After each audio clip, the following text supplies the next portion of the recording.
Sa sandaling tinulak ni Tanggol si Divina, agad siyang nakita ni Ramon at ng iba pa. Hindi sila nag-aksaya ng oras.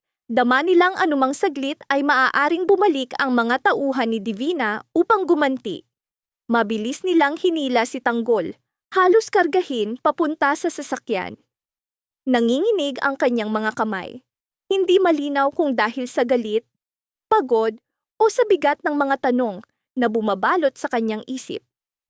Inilagay siya ni Ramon, Tambor, at ng iba pa sa loob, at sa isang iglap ay umarangkada ang kotse mula sa lugar na puno pa ng bakas ng paghihiganti at karahasan.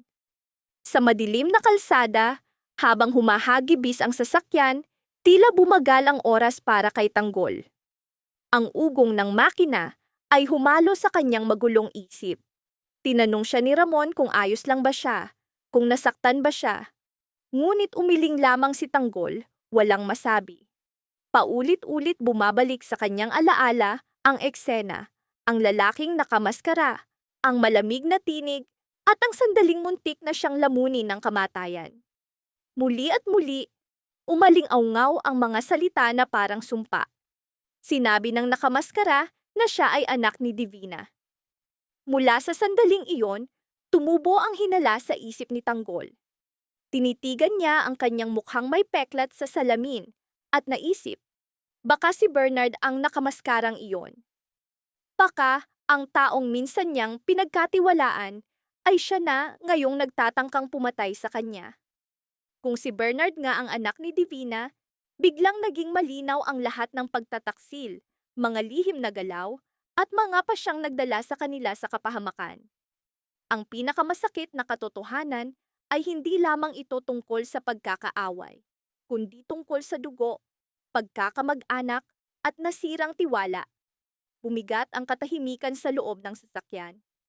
Sinubukan ni Tambor na magpatawa, ngunit walang tumawa. Nakatuon ang mga mata ni Ramon sa kalsada, iniisip kung paano nila haharapin ang bagong banta kung totoo ang hinala ni Tanggol. Para sa kanya, hindi lang buhay ni Tanggol ang nakataya, kundi ang kaligtasan ng buong grupo.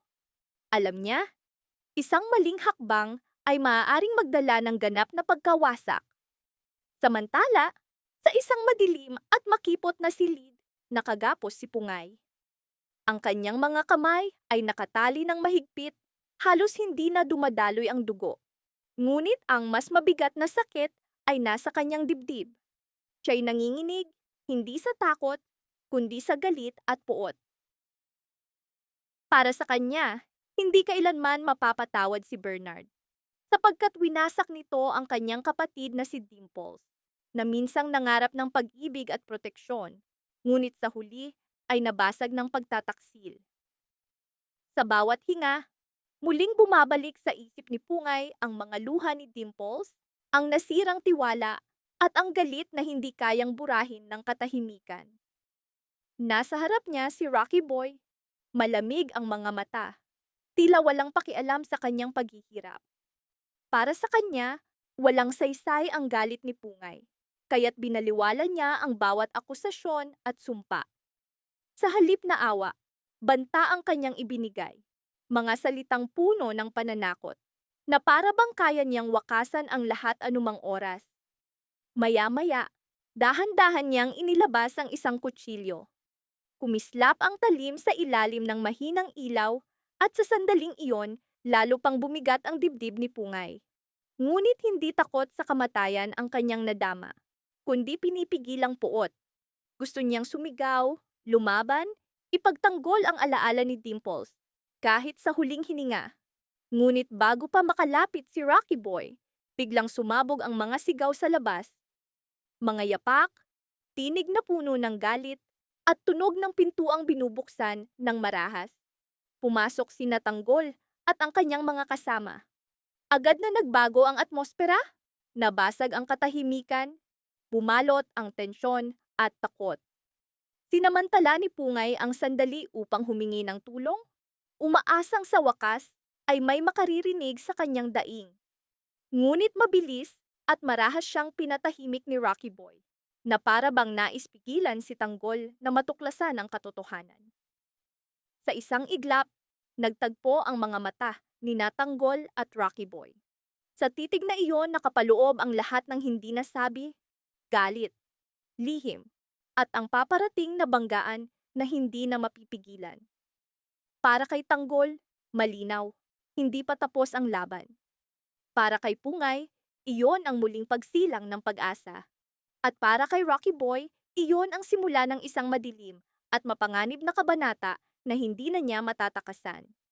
Sa labas ng gusali, biglang narinig ni Tanggol ang isang sigaw, puno ng takot at sakit. Bumutas sa katahimikan ng gabi.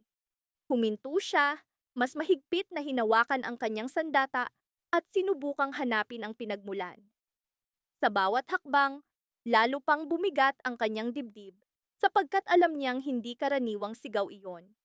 May dala itong panganib, isang buhay na nasa bingit, at isang katotohanang matagal nang nakatago sa dilim. Maingat ngunit mabilis na sinuyod ni Tanggol ang bawat anino.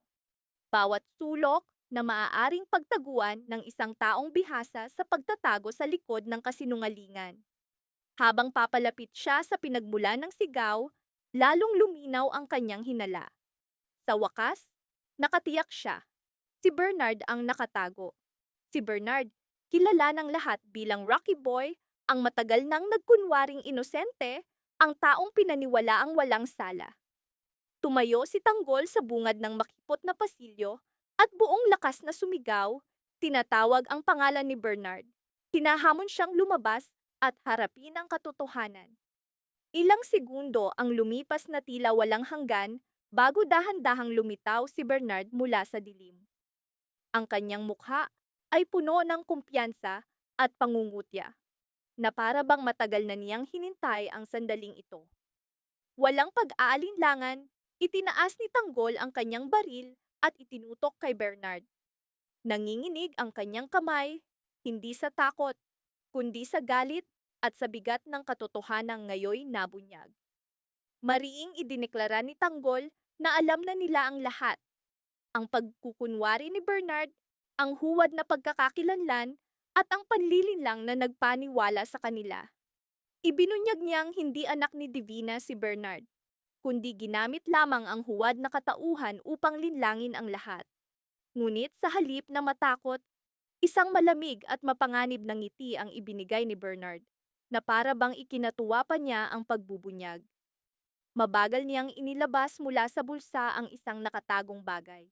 Isang kumikislap na badge at isang litrato ni Pungay.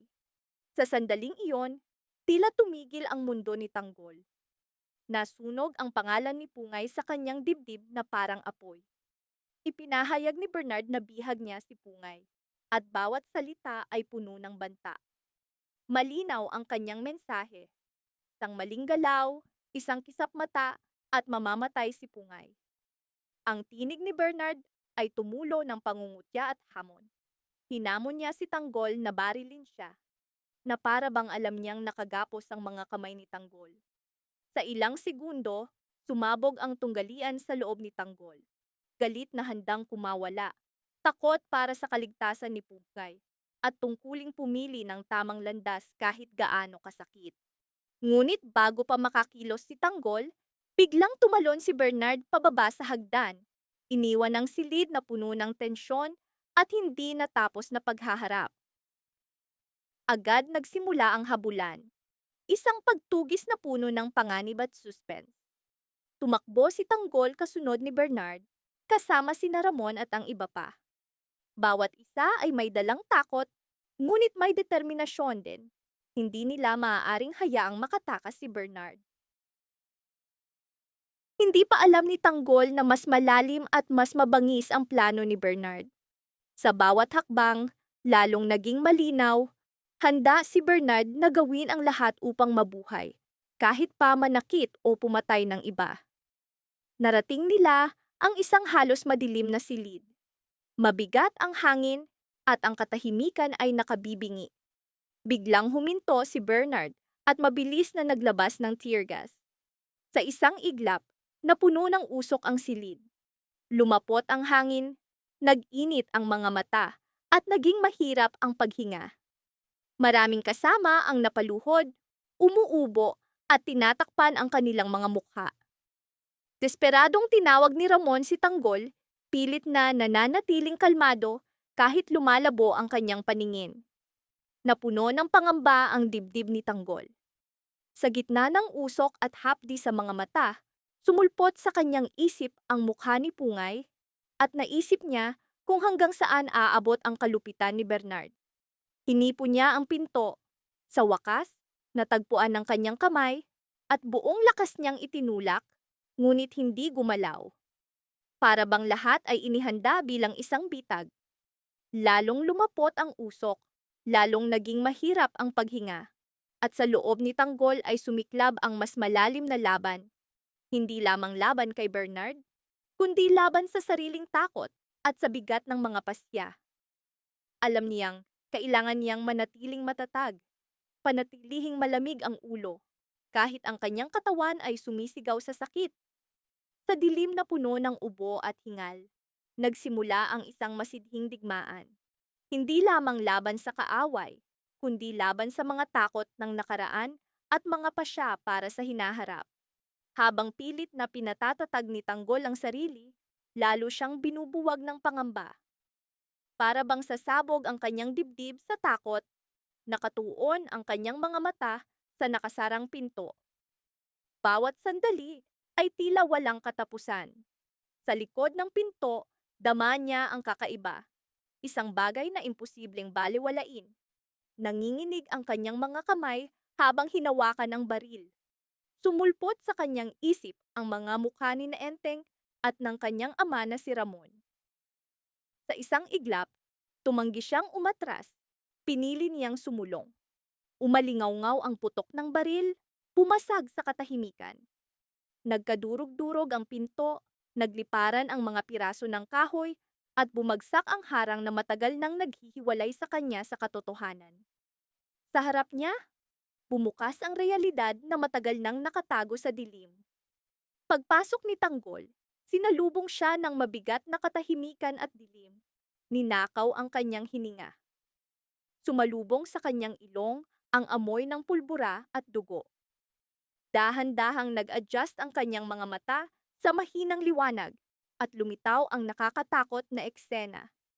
Nakahandusay sa sahig si Eneng, walang malay, paputla, sugatan.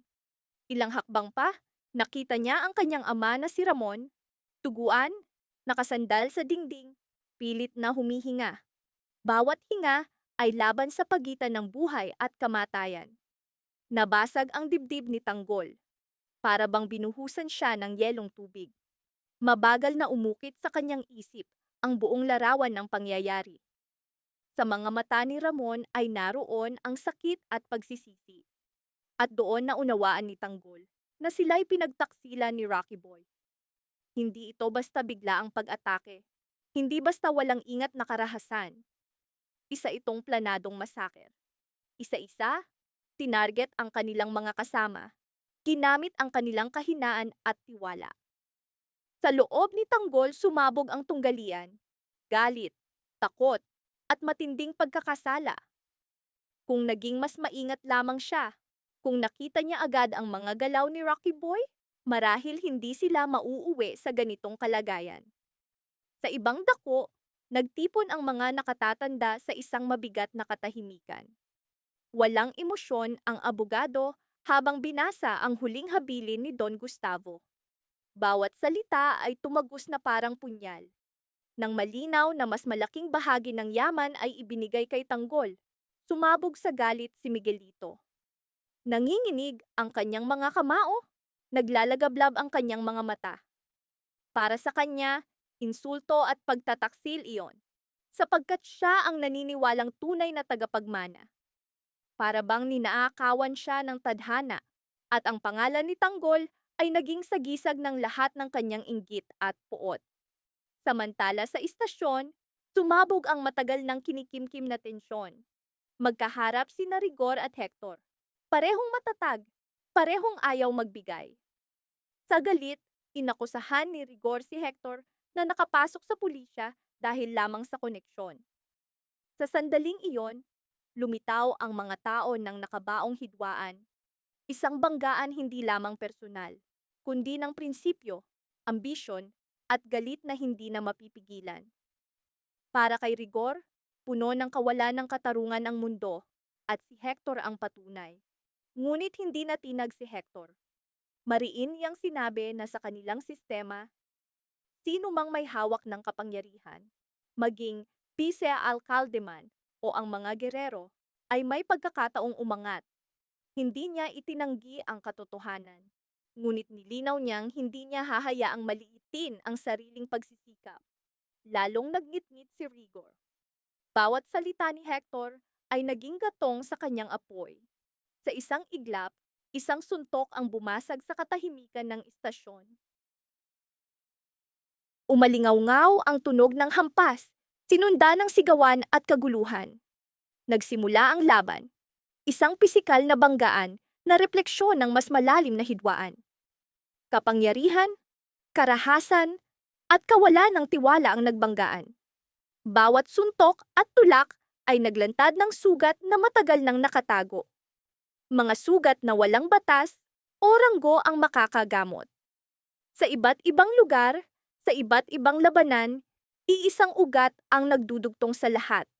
Ang pasya ni Don Gustavo, ang lihim ni Rocky Boy, ang galit ni Miguelito, at ang tunggalian ni Rigor at Hector.